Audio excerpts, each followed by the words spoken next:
Prepare to embark on a great and exciting journey, as you have chosen to be self-initiated into the sacred mysteries. The powers of the universe have been delicately rearranged to garner the synchronicities which brought you to this film. Join us as we explore an age-old science and unravel the truths behind an art which has been shrouded in secrecy. Until now. Alchemy is a sacred science that's been practiced for thousands of years. Many would argue it's as old as civilization itself. The word alchemy translates al, Kemet, or from Egypt, as Egypt was well known as Kemet in ancient times.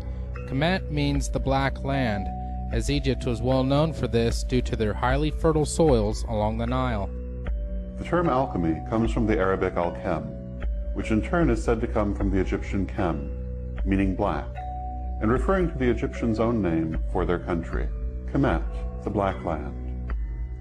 Thus the term alchemy is the origin of the term black art, though the meaning is very different than that later ascribed to this phrase.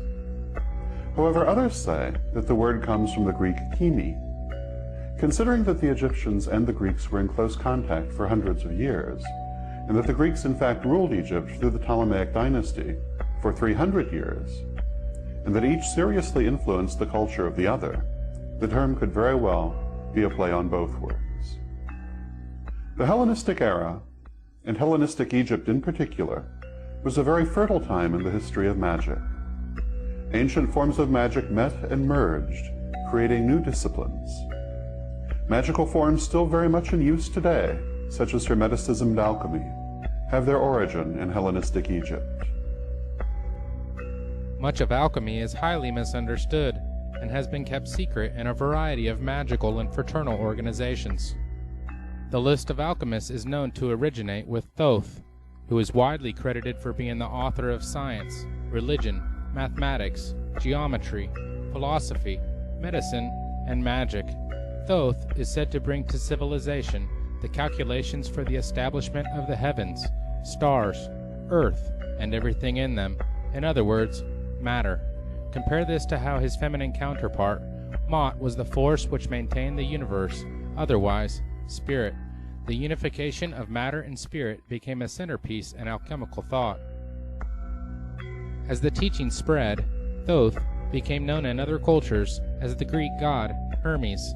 The two formally became the same as Hermes Trismegistus, of which he is currently known. This was the birth of the Hermetic tradition, and remains the same in many aspects today. One of the foundational manuscripts of alchemy is known as the Emerald Tablet, which is said to contain the secrets of the art. Many translations are available. Perhaps one of the most well-known was done by Isaac Newton. "'Tis true without lying, certain and most true. That which is below is like that which is above, and that which is above is like that which is below, to do the miracles of one only thing. And as all things have been and arose from one by the meditation of one, so all things have their birth from this one thing by adaptation. The sun is its father, the moon its mother. The wind hath carried in its belly, the earth its nurse. The father of all perfection in the whole world is here. Its force or power is entire if it be converted into earth.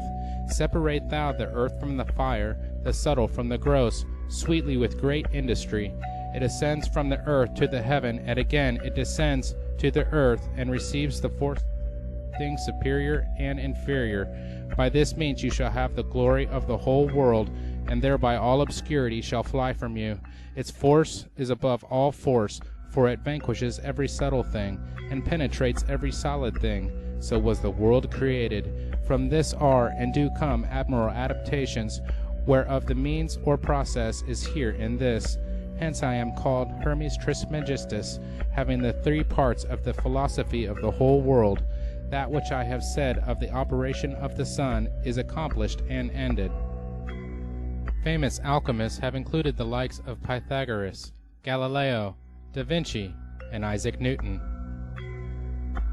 Newton was not only the father of physics, he tried to be the father of chemistry as well, except back then in the 1600s they called it alchemy.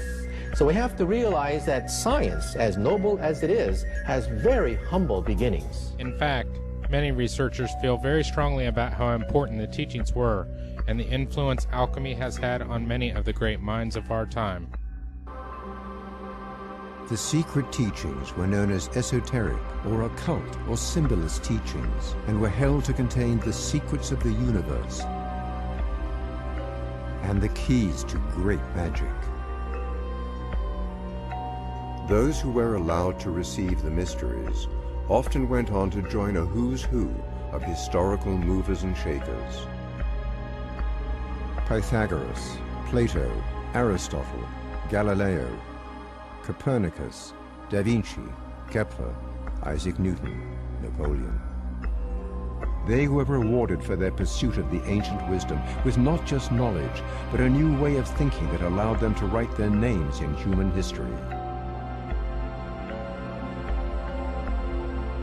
Hermeticism and the writings from the Hermetica were held to be the Western retelling of the wisdom from the mystery schools.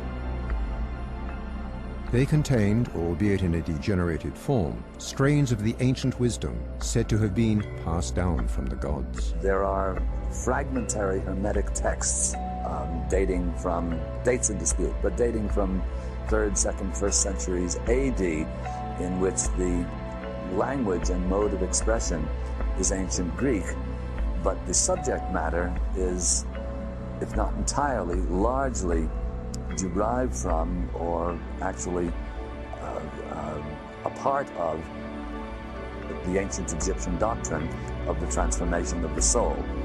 This is the basis of the Hermetic belief, and it then proliferates into those various disciplines, is practiced in one form or another throughout Islam, percolates up into Western Europe in the Italian Renaissance, and then occupies much of the minds and hearts and studies of major Renaissance figures, up to and including Isaac Newton, who actually spent much more time of his life studying alchemy and number symbolism than he did studying what would now be modern science. This is an acknowledged fact that is seldom acknowledged by modern scientists, but as a matter of fact,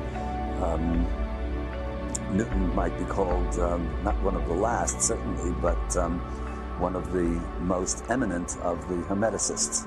The alchemist's journey is known as the Great Work and is broken down into several chemical, psychological, physiological, societal, and planetary levels.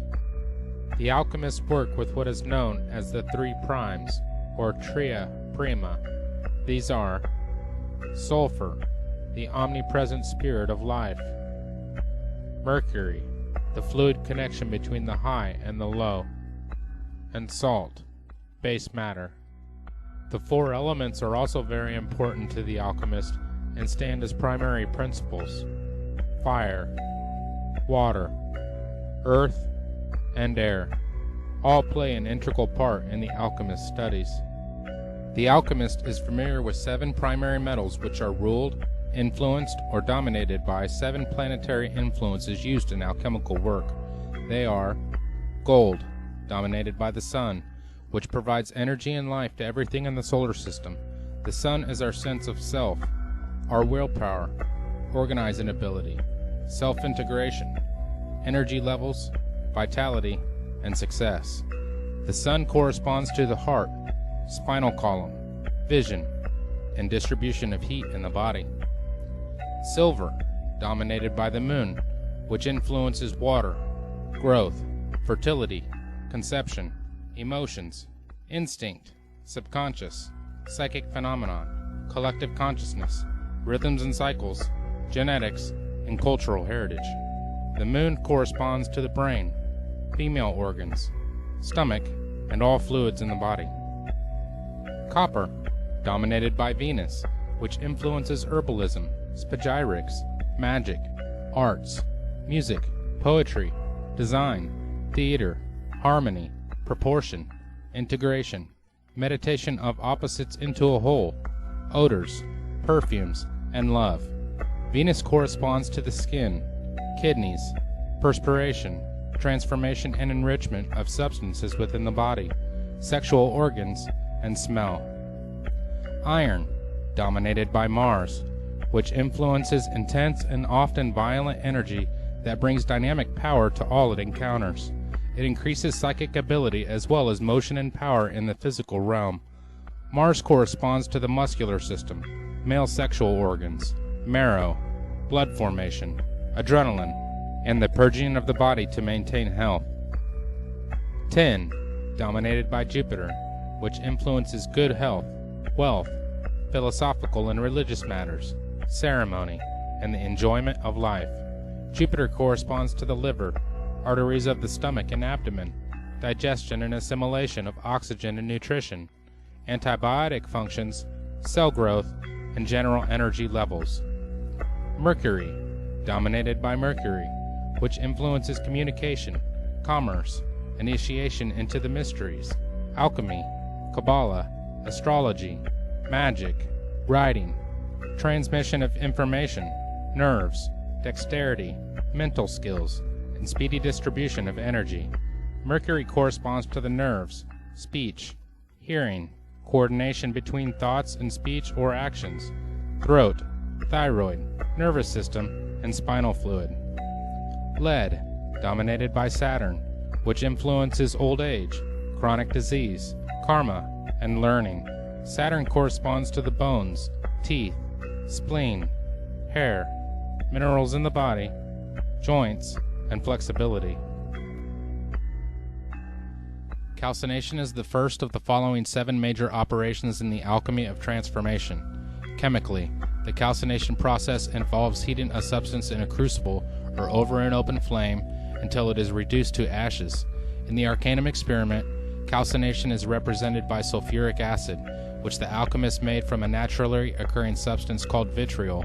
Sulfuric acid is a powerful corrosive that eats away flesh and reacts with all metals except gold. Psychologically, this is the destruction of ego and our attachments to material possessions. Calcination is usually a natural humbling process as we are gradually assaulted and overcome by the trials and tribulations of life, though it can be a deliberate surrender of our inherent hubris gained through a variety of spiritual disciplines that ignite the fire of introspection and self-evaluation. Physiologically, the fire of calcination can be experienced as the metabolic discipline or aerobic activity that tunes the body, burning off excesses from overindulgence and producing a lean, mean fighting machine. Calcination begins in the base or lead chakra at the sacral cup of the base of the spine. In society, the calcination is expressed in the lives of revolutionaries, conquerors, and other warriors who try to overthrow the status quo. On the planetary level, it is the fire of creation, the formation of a livable environment from molten matter and volcanic ashes.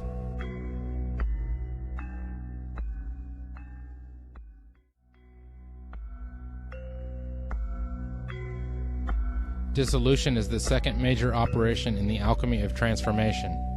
Chemically, it is the dissolving of the ashes from the calcination in water. In the Arcanum experiment, dissolution is represented by iron oxide or rust, which illustrates the potentially corrosive powers of water on even the hardest of metals.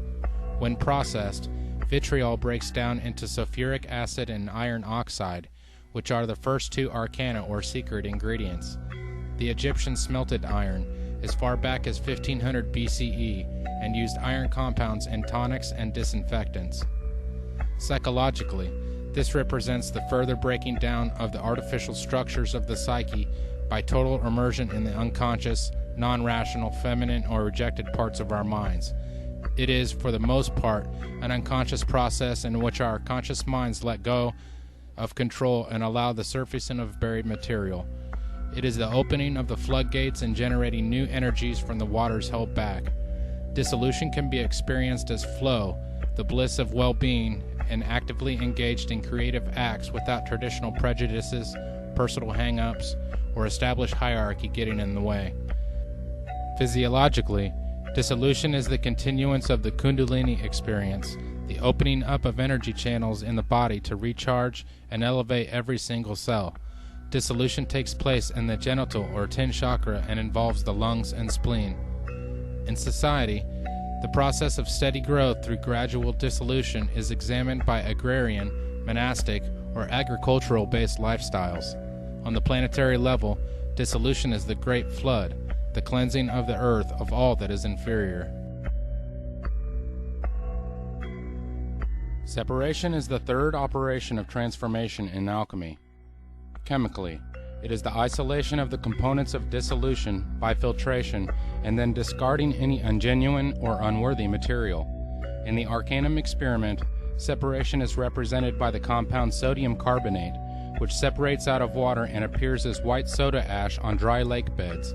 The oldest known deposits are in Egypt. The alchemists sometimes refer to this compound as natron, which means the common tendency in all salts to form solid bodies or precipitates. Psychologically, this is the process of rediscovery of our essence and the reclaiming of dream and visionary gold previously rejected by the masculine, rational part of our minds. It is, for the most part, a conscious process in which we review formerly hidden material and decide what to discard and what to reintegrate into our refined personality. Much of this shadowy material is things we are ashamed of or were taught to hide away by our parents, churches, and schooling. Separation is the letting go of the self-inflicted restraints to our true nature so we can shine through. Physiologically, separation is the following and controlling the breath and the body as it works with the forces of spirit and soul to give birth to new energy and physical renewal. Separation begins in the navel or iron chakra, located at the level of the solar plexus. In society, separation is expressed as the establishment of clans, cities, and nationalities. Separation on the planetary level is represented by the formation of land masses and islands from the powerful forces of air, water, earth, and fire. Conjunction is the fourth of the 7 operations of alchemy. Chemically, it is the recombination of saved elements from separation into a new substance. In the Arcanum experiment, conjunction is symbolized by a nitrate compound known as cubic saltpeter or potassium nitrate, which the alchemists called natron, or simply salt. Blue-colored natron acid, or aqua fortis, was made by mixing potassium nitrate with sulfuric acid and was used to separate silver from gold. The inert residue precipitated from the acid during the reaction, like a child being born. Psychologically, it is the empowerment of our true selves, the union of both masculine and feminine sides of our personalities into a new belief system or intuitive state of consciousness. The alchemists referred to this as the lesser stone, and after it has been achieved, the adept is able to clearly discern what needs to be done to achieve lasting enlightenment, which is the union over the self, and often synchronicities begin to occur and confirm that the alchemist is on the right track. Physiologically, conjunction is using the body's sexual energies to perform transformation. Conjunction takes place at the level of the heart or copper chakra. In society, it is the growth of crafts and technologies to master the environment. On the planetary level, conjunction occurs when primordial life forms are created from the energies of the sun or lighting. Fermentation is the 5th operation in the alchemy of transformation. Fermentation is a 2-step process that begins with the putrefaction of the hermaphroditic child from the conjunction, resulting in its death and resurrection to a new level of being. The fermentation phase then begins with the introduction of new life into the product of conjunction to strengthen it and ensure its survival. Chemically, the fermentation is the growth of a ferment bacteria in organic solutions, such as occurs in the fermenting of milk to produce curds and cheese, or in fermenting of grapes to make wine. In the Arcanum experiment, the process of fermentation is represented by a compound called liquor hepatis, which is an oily, reddish-brown mixture of ammonia and the rotten egg-smelling compound hydrogen sulfide. Egyptian alchemists made ammonia by heating camel dung in sealed containers and thought of it as kind of a refined mercury that embodied the life force. Liquor hepatis means liquor of the liver, which they believed was the seat of the soul, and the color they associated with the compound was green, the color of bile. Surprisingly, liquor hepatis exudes a wonderful fragrance, and the alchemists made a perfume of it called balsam of the soul.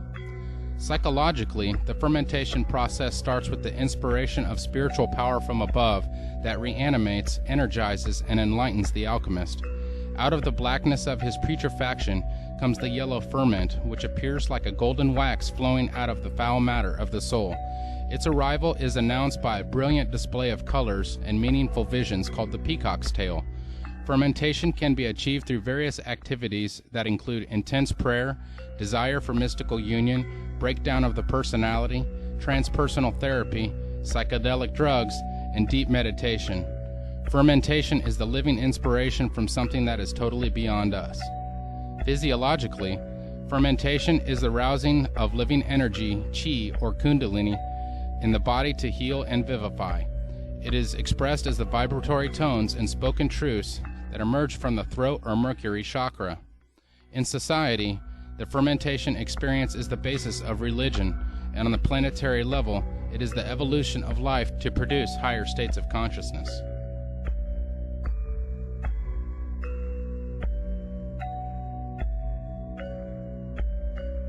Distillation is the sixth major operation in the alchemy of transformation.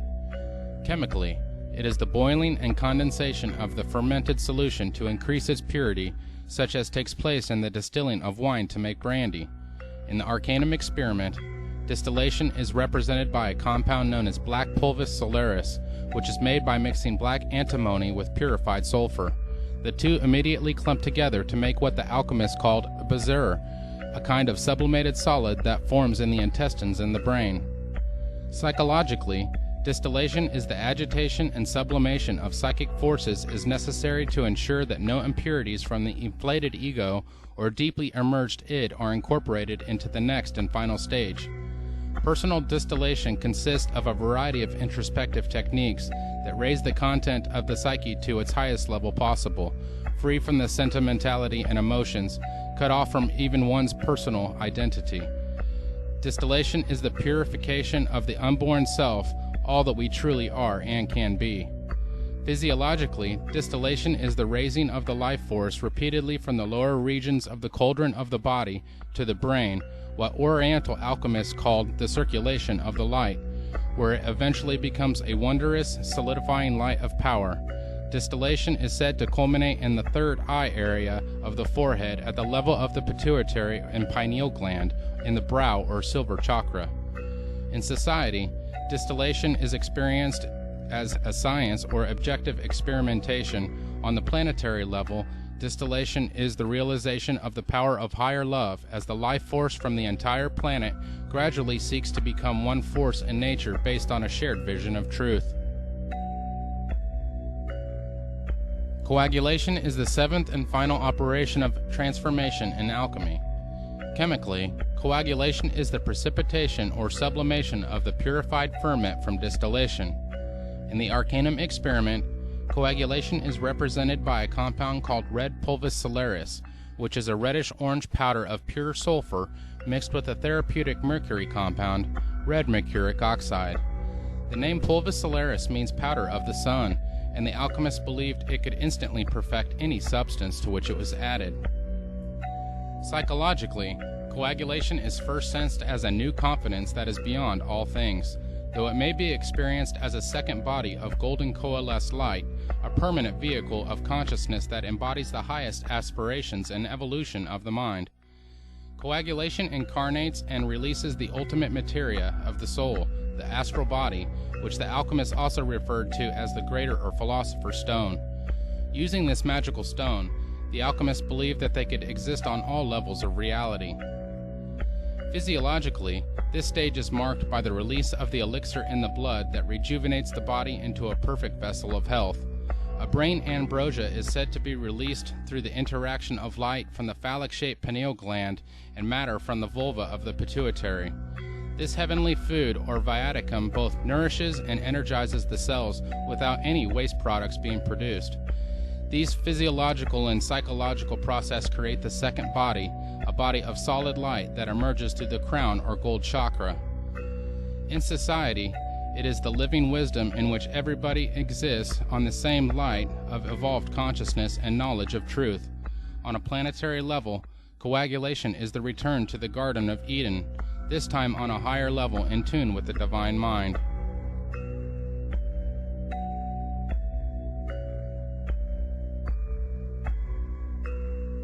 Most people have a very mistaken view of what alchemy is, based largely upon the caricatures of its enemies and the misunderstandings of the uninformed.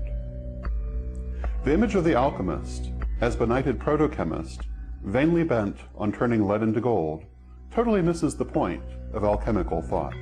It is true the Western alchemists, like their Chinese counterparts, did work with a variety of substances to try and create various elixirs and arcane effects, including the idea of transmutation of base metals. However, this was a small aspect of alchemy, and to define alchemy by this is like defining Taoism as the search for the elixir of immortality. It misses the real point altogether. In reality, alchemy was and is an advanced spiritual discipline, closely related to modern Wicca in its concepts and images. These concepts and images were presented in largely coded form so that they could be read by the unenlightened as relating to chemistry and physical operations, and by the enlightened as a system of spiritual wisdom. Thus, the true alchemist was not trying to turn ordinary lead into gold, though the casual observer might reasonably think so from how things were presented.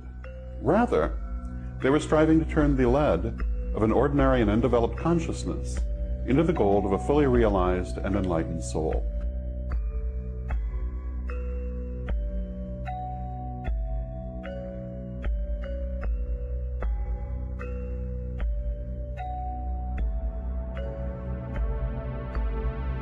The successful result of the alchemical process was the creation of the philosopher's stone. Like a true symbol, the steps can be applied to many things. It is the process, the machine. What you put into it metaphorically will undergo the archetypal steps if carefully attended by the alchemist and culminate in a higher state, the alchemical gold, charcoal, and a diamond. When we use charcoal as the focus of an alchemical operation, we begin by recognizing that its essential ingredient, carbon, is the materia prima that will emerge perfected as the diamond. When the charcoal undergoes the cleansing fire and a stress of geological proportions, it is hardened into a perfect, impenetrable diamond. It becomes itself the geometric map of perfect universal order. From the highest spiritual registers to the lowest physical realms, the universal order can be seen as the lattice which guides the growth of the vine, as an archetype that guides and supports life on the material plane. While many agents can be introduced into this machine and undergo the archetypal steps to its perfection, the one to which the most closely guarded alchemical allegory and occult laws addressed is consciousness itself. This is the essence of the great work, the application of this special key to this mysterious universal formula.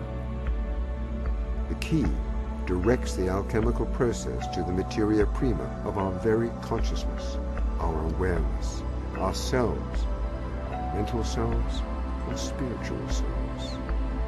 Consciousness is the materia prima.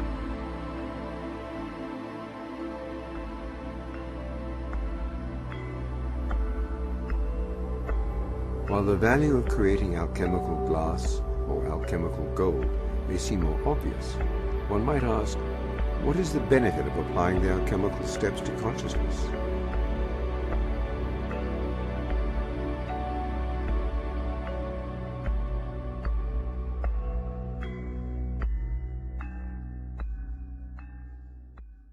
Like modern Wicca, alchemy saw the world as a male-female duality.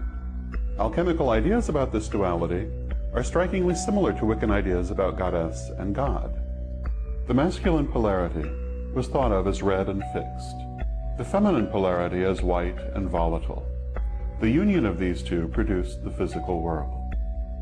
The great work, or alchemical marriage, was the quest to unite and transcend this duality.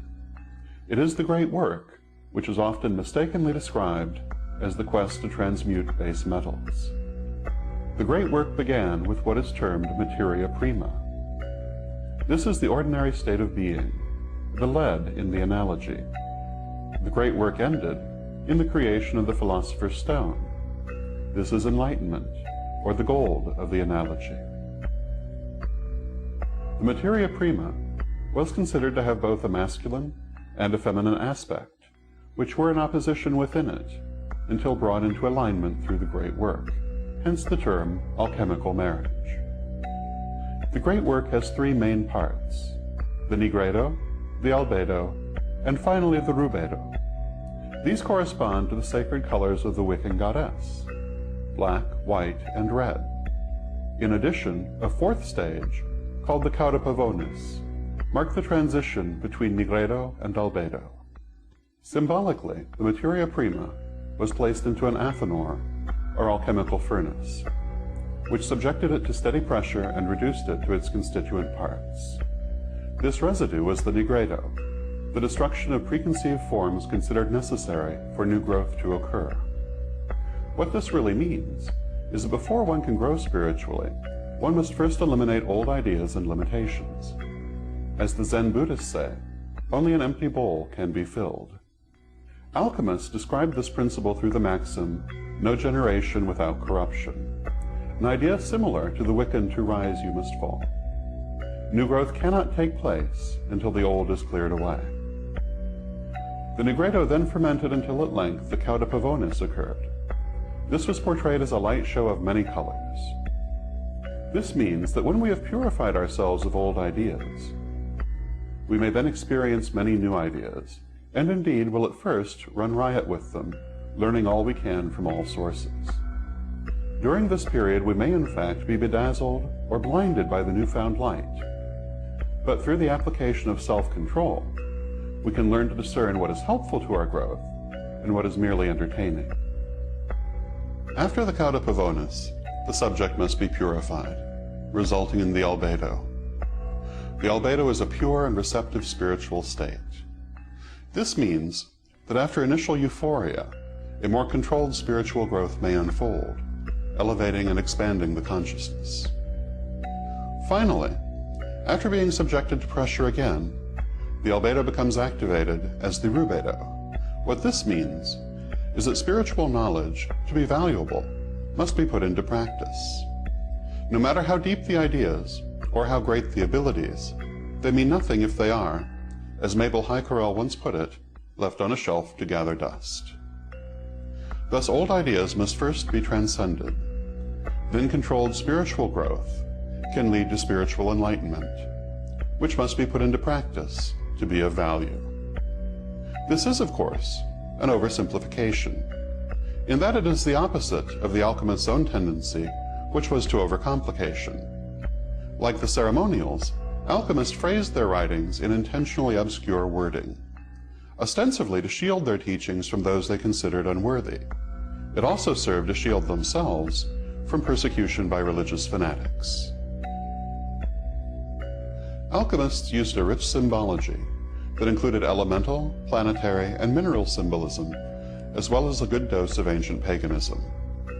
One of the principal themes of alchemical symbolism is the union of opposites, which is expressed in many ways throughout alchemical art. Such familiar figures as the four elements, the twin dragons, and the Ouroboros, the great serpent of the universe eating its own tail, were of great importance in alchemy. The masculine principle was likened to the sun and also to sulfur, while the feminine was considered lunar and likened to Mercury. The inner fire, what we today call the eternal flame or the divine spark, was described as a salt.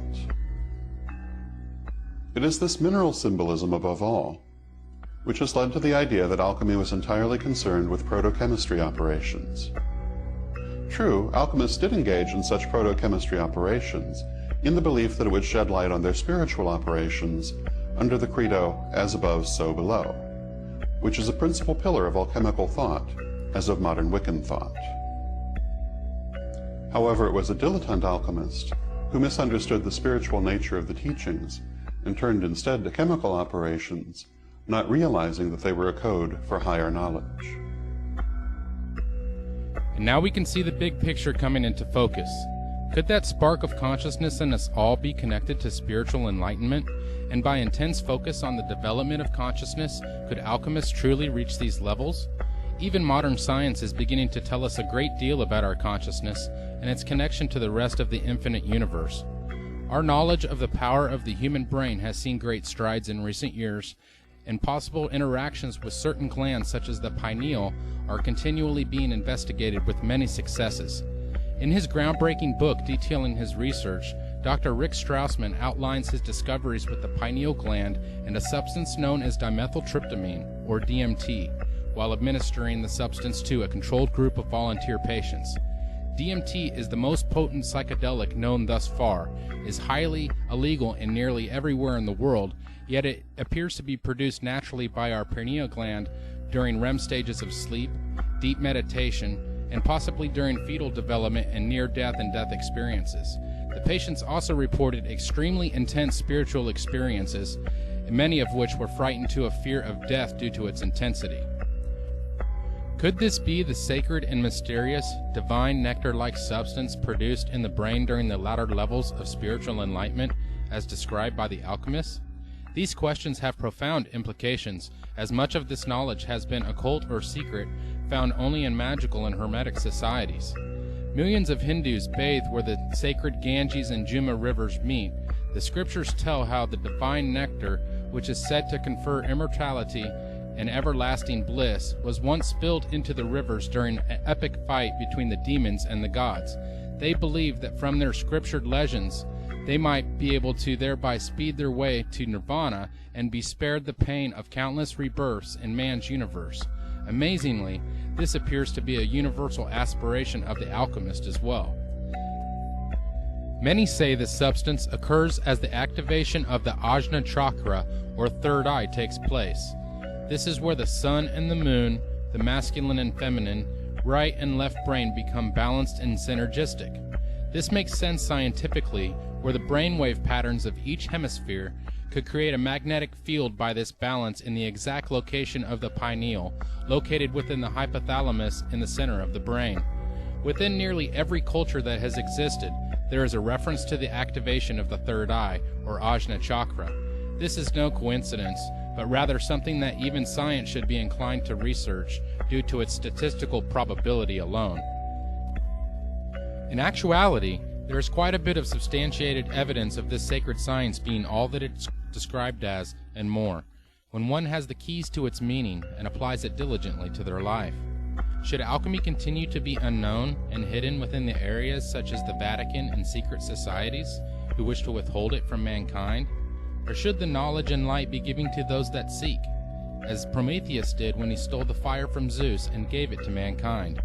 This is the story of Eden, which tells us of a God that wants mankind to continue just tending to the garden, not to have a consciousness, not to have spirituality, not to be like him.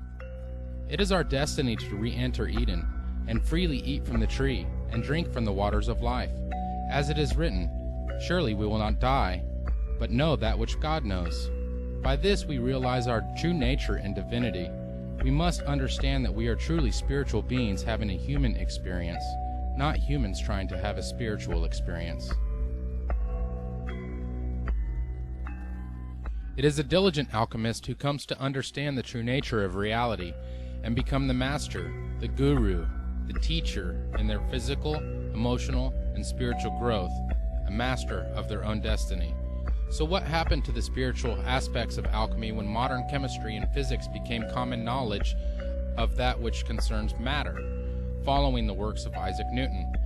Much of the interest in psychological and spiritual aspects of alchemy were nearly forgotten in modern science until the work of Carl Jung, who revolutionized psychology by exposing the relationships between alchemy, Platonism, and modern psychology techniques.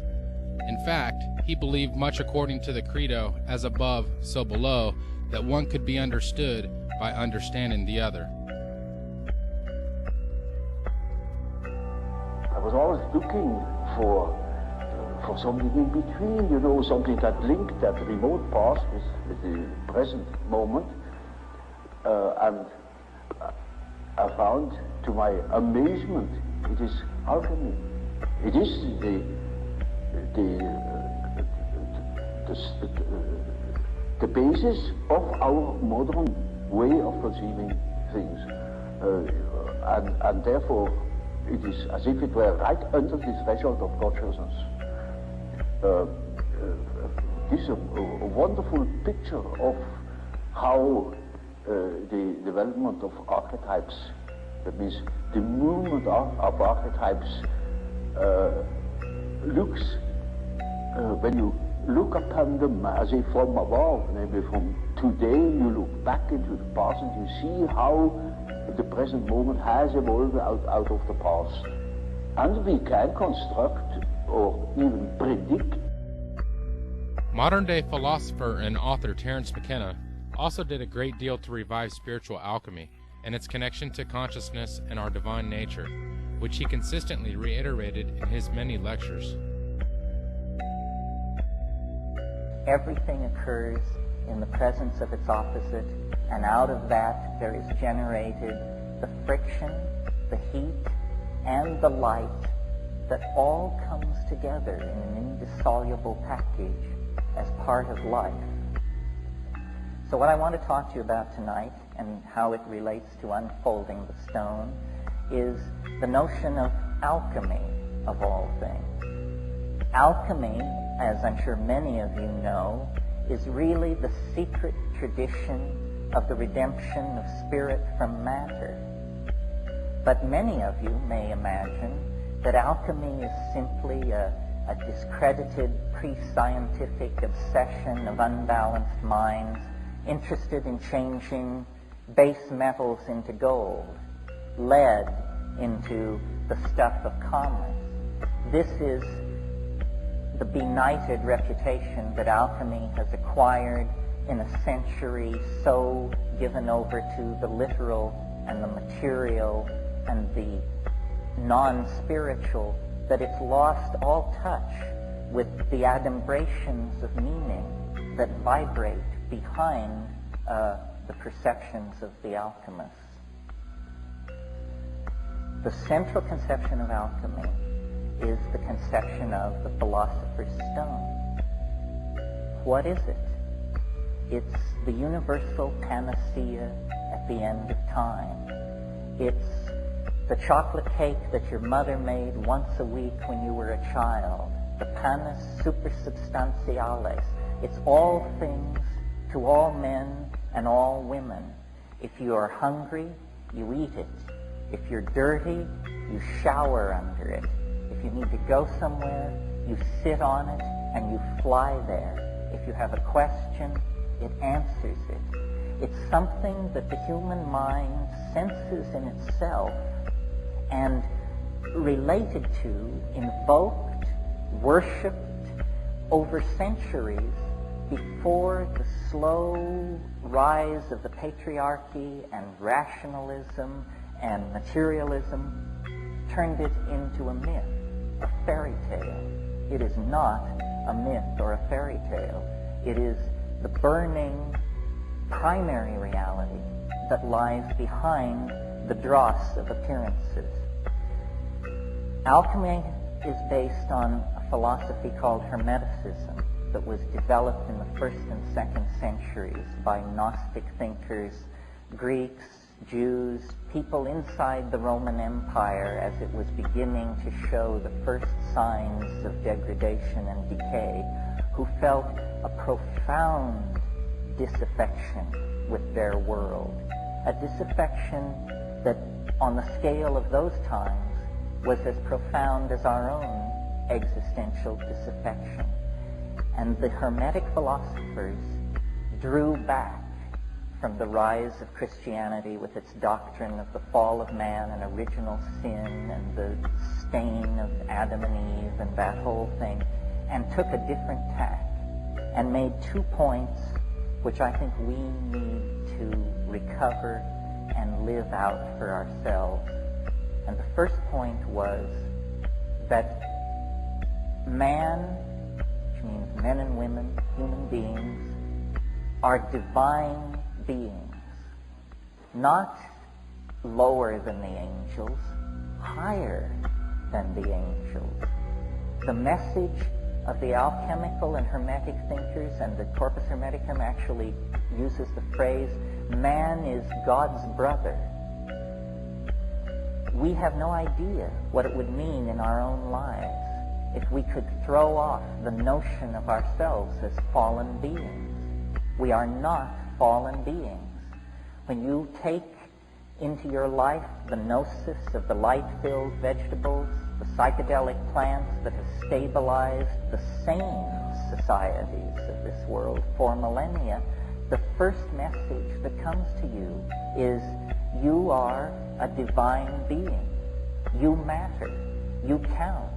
You come from realms of unimaginable power and light, and you will return to those realms.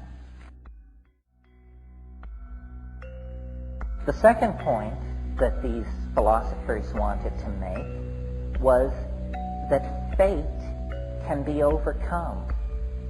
Fate can be overcome.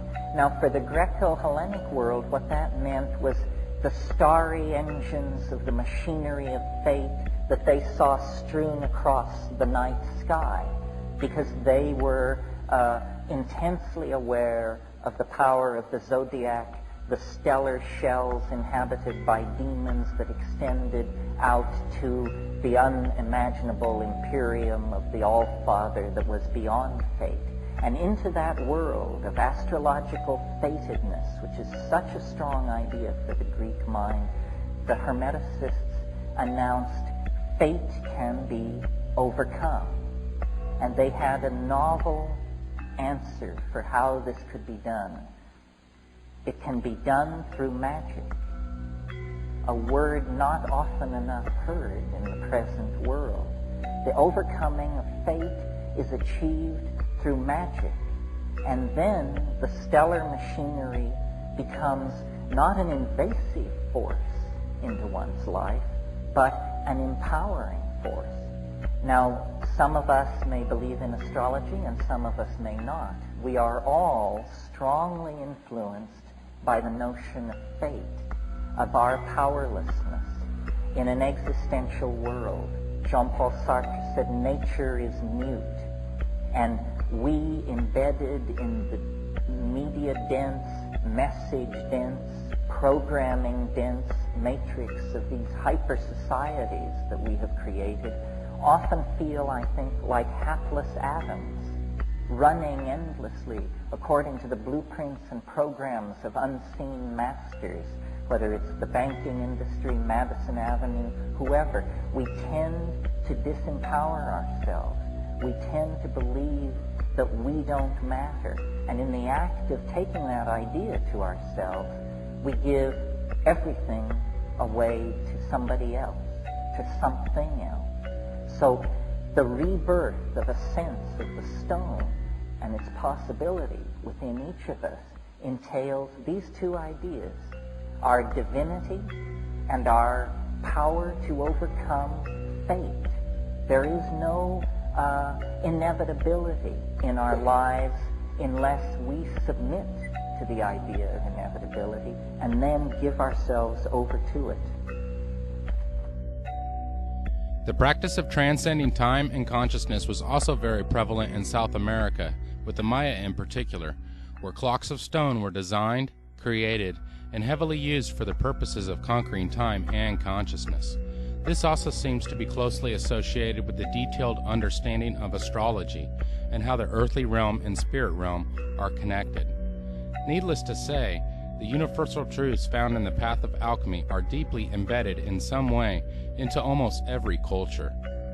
Many say that this information presented to you here should not be told to those who aren't chosen, so to speak, or initiated into a fraternal order which guards it and holds it over the heads of its members, feeding them a diluted version, a little here and a little there. However, this is a crumbling ideology, and it is our belief that we are all chosen, and many of us simply have yet to realize our universal calling. In later films, we will discuss this and a variety of other subjects in more detail as to the history and practical application in these areas. We hope that you have enjoyed this film and that it has cleared up some of the misconceptions about this very sacred science, the great work, and Alchemy, Sacred Secrets Revealed.